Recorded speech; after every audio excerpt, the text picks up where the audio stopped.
नमस्कार मु नंदू आप देखिए ऑलवेज टेक्नोलॉजी चैनल। तो 2 मिनट मुझे आपको देखा जाऊँगी केमी आप बीपीएल लिस्ट बीपीएल लिस्ट 2018 केमी देखिए बहुत सिंपली आप एंड्रॉइड एप्लिकेशन कौन वेबसाइट बिना। तो मुझे आपको रेकमेंड करी एप्लिकेशन लिंक डिस्क्रिप्शन मुझे डाउनलोड करदे। तो डाउनलोड कर सारा ओपन क्लिक करेंगे लिंक डिस्क्रिप्शन अच्छी।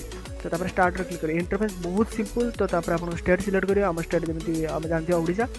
तो डिस्ट्रिक्ट सिलेक्ट करेंगे डिस्ट्रिक्ट मुझे सिलेक्ट करेंगे मोर बालेश्वर। तहसील सिलेक्ट करेंगे ब्लॉक मोर हूँ बालेश्वर सदर। तापर ग्राम पंचायत सिलेक्ट करेंगे। तापर ग्राम पंचायत सिलेक्ट न कले डायरेक्ट आप गाँ ना पलि आसो। तो मो गाँ ना मुझे खोज दूसरी कड़े गलु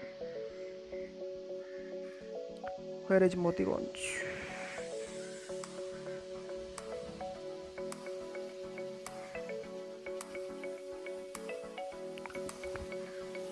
तो मो गाँ ना सिलेक्ट कर दूसरी। आप चाहती गोटे पेज रे केजन को ना देखा चाहते तो 50 सिलेक्ट कर दूसरी मैक्सिमम।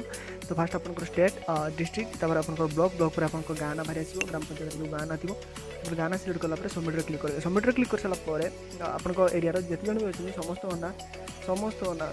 ना बाहरी आसो। तो आप चाहती आपको डाउनलोड करके प्रिंट करेंगे क्या भी देखिपारे आप निजर सुविधा डाउनलोड करेंगे। तो ये सिंपल एप्लिकेशन डाउनलोड करूँ 2 MB पाखापाखि एप्लिकेशन लिंक अच्छी डिस्क्रिप्शन। स्टेट सिलेक्ट करूँ डिस्ट्रिक्ट सिलेक्ट करूँ आप ब्लॉक सिलेक्ट करूँ ब्लॉक सिलेक्ट करूँ। तब आप गाँ ना सिलेक्ट करूँ आप गाँव में जी जन भी बीपीएल लिस्ट 2018 पाइबा दरकार जोटा कि राशन कार्ड। तो आप देखिपारे। तो रोचे देखा नेक्स्ट जल्दी वीडियो बिल्कुल ओडिया।